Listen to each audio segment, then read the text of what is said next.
So hello guys, welcome to my YouTube channel formal dynamite MD. So आज की video में हम बात करने वाले हैं हेयर फॉल, हेयर लॉस के बारे में। हम इसकी वीडियो के अंदर इस चैनल पर आपको साइंटिफिक एंड जेन्युइन वीडियोस आती रहती हैं, तो बने रहना वीडियो के अंदर। So let's roll in the video. First तो आप जान लीजिए हेयर फॉल होता क्यों है। दो रीज़न के कारण होता है। एक तो आपके कुछ फंगस हो, या आपके लिए स्ट्रेस हो, या कुछ आपके मतलब आपके स्ट्रेस हो।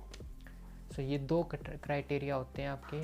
सो जिससे आपका पहले तो आपका फंगस आ गया, जैसे डैंड्रफ हो गया किसी के अंदर, इचीनेस होती है स्कैल्प के अंदर, तो उसके ऊपर आपका क्या हो जाता है, डैंड्रफ जो भी आपका है, मेलिसीजिया कहते हैं, जिसे मेलिसीजिया फंगस कहते हैं। वो फंगस होता है, तो वो एक तरह का फंगस होता है।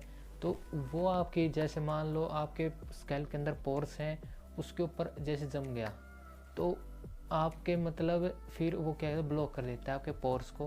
वहाँ पर आप अगर ऑयलिंग करो या शैम्पूइंग करो, शैम्पू से आपको डर्ट से निकल जाता है, और ऑयलिंग करोगे और फिर उसका खाना है फिर बढ़ेगा। मेन रीज़न ये है कि ब्लॉक्स आपके रुक जाते हैं, जिसके कारण आपकी जो है, जो मतलब रूट्स हैं आपकी हेयर फॉलिकल की, वो क्या हो जाने लग जाती है, वीक्स। एंड वीक होने के बाद अगर आप उनके अंदर हाथ मारोगे तो वो आपके क्या होंगे, निकलेंगे हेयर। मेन रीज़न एक तो ये होता है।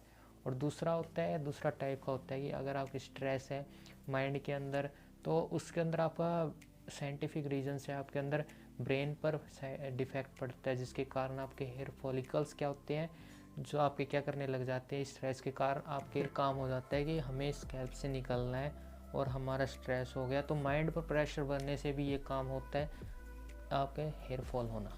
सो ये दो क्राइटेरिया है। और आपको मतलब मैं बता दूं कि अगर आप अब इसका सॉल्यूशन क्या है, आप पूछ सके वीडियो के अंदर, क्योंकि ये मैंने वीडियो इसलिए बनाई क्योंकि मैंने एक्सपीरियंस कर रखा है ये हेयर फॉल, तो उसके लिए ऊपर है।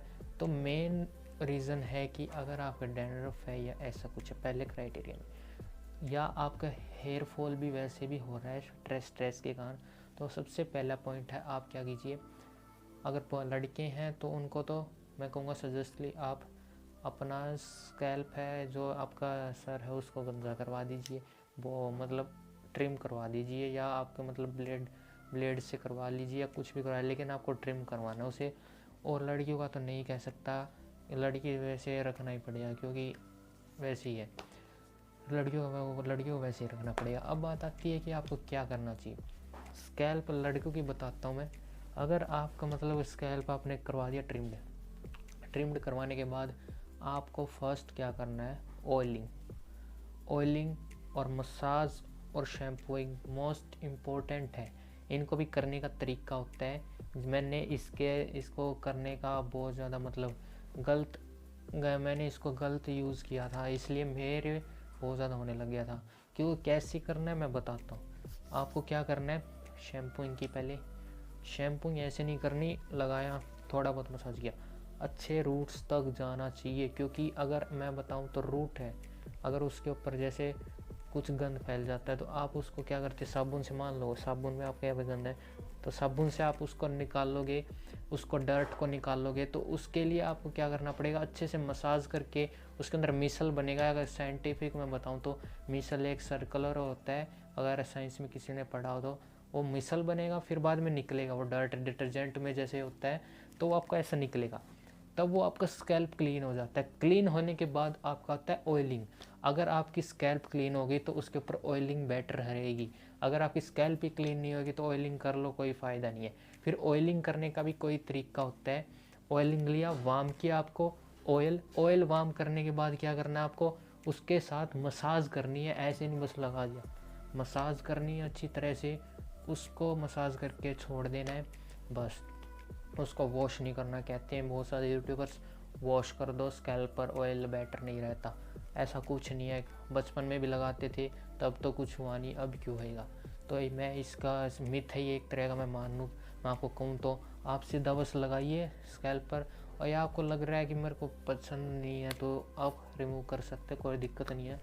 तो फिर आपको मतलब अगर आपके हेयर में अगर फ्रीजीनेस आ रही है तो आप क्या कीजिए, आप ऑयल तो लग गया आपका, ऑयल तो न्यूट्रिशन देगा, तो आप लगाइए सीरम, हेयर सीरम, जो आपको आपको शाइन प्रोवाइड करेगा और थोड़ा बहुत न्यूट्रिशन भी देगा और आपके मतलब मॉइस्चराइज रहेगा आपको हेयर दिखने में, तो वो लगाइए। क्योंकि ऑयलिंग से तो आपको रूट्स में मिल गया, लेकिन आपकी जो मेन जो आपकी हेयर जो लेंथ है उस पर शाइन लाने के लिए आपको कंडीशनर एंड वो करना पड़ेगा हेयर सीरम।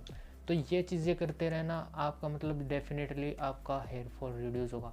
2 पॉइंट ये में रखना, शैम्पू अच्छे से क्लीन करना स्कैल्प को, और दूसरा मसाज करना वार्म अब थोड़ा गर्म करके तेल को।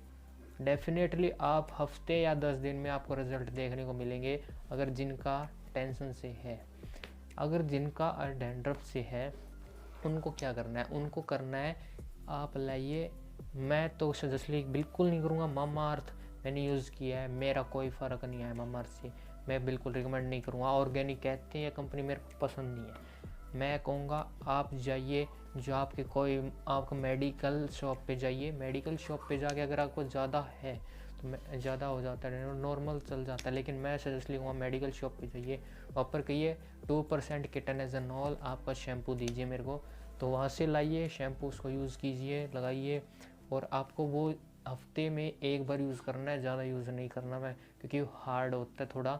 फिर आप माइल्ड शैम्पू यूज़ करें अगर आपको करना है तो आपका, तो क्या कीजिए उसको यूज़ करने के बाद आपको ऑयलिंग कीजिए वार्म से जैसे मैंने कहा, और आप क्या कीजिए उसके ऊपर कंडीशनर कर लीजिए कोई भी कंपनी का।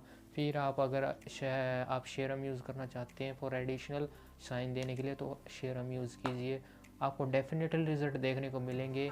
सो अगर आप इनको रेडीमिक्स को करते हैं, और आप अगर एग यूज़ करना चाहते हैं, मैंने तो पसंद नहीं है, मैंने लगाया है, मेरे को फ़र्क नहीं पड़ा। दही लगाते हैं तो दही में फ़र्क पड़ता है, लेकिन उसके अंदर फिर वो स्मेल की इरिटेशन होती है, लेकिन उसके अंदर थोड़ा बहुत अगर आप आर्टिफिशियल अगर फ्रेगनेंस लगाना चाहते हो, लेकिन वो भी मैं कहूँगा कि वो आर्टिफिशियल केमिकल है, वो भी आपको डैमेज करेगी। लेकिन अगर आप सह सकते हैं उसकी स्मेल को तो बेटर है। और मैं और कुछ नहीं कहूँगा। आप अगर थोड़ा ज़्यादा है तो आप लेमन के साथ यूज़ कर सकते हैं आप शैम्पू को, और जो आपका एंटी डैंड्रफ शैम्पू है। और आप क्या कर सकते हैं, अगर जिनके वो बिना डैंड्रफ या दोनों की बात कर रहा हूँ, वो क्या कर सकते हैं, जो आपका वो होता है ग्राइंड किया हुआ, जो आपका ग्राइंड किया गया होता है, जो आपका ऑनियन होता है, उसको लगाइए आपके स्कैल्प के अंदर, जिससे ब्लड सर्कुलेशन बढ़ेगा। और अगर जिनका हेयर फॉल हो रहा है तो वो आपको एक अप स्टैंड होना, मतलब हाथों पर स्टैंड होना का ये एक्सरसाइज ज़रूर कीजिए। और आप जो आपके रोप है, रोप जंप कीजिए, इससे आपके स्कैल्प के अंदर ब्लड सर्कुलेशन बढ़ेगा और आपका हेयर फॉल बहुत ज़्यादा कम हो जाएगा। मेन रीज़न यही होता है कि आपके रूट्स डैमेज होते हैं, रूट को डैमेज नहीं होने देना है।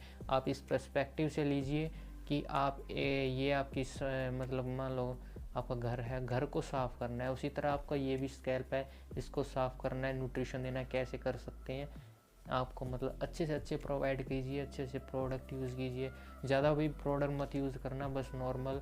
और शैम्पू आप मैंने कहा दिया वो, और आप जो ऑयल है वो कुछ भी कर सकते हैं।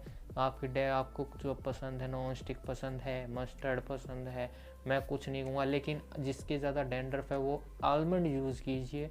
जिनका नॉर्मल है वो कुछ भी ऑयल यूज़ कर सकता है, लेकिन डैंड्रफ वाले आलमंड यूज़ ही करना है आपको, ऑयल और कोई नहीं करना। आपको बजाज की तरफ नहीं जाना और कंपनी डाबर की तरफ जाना।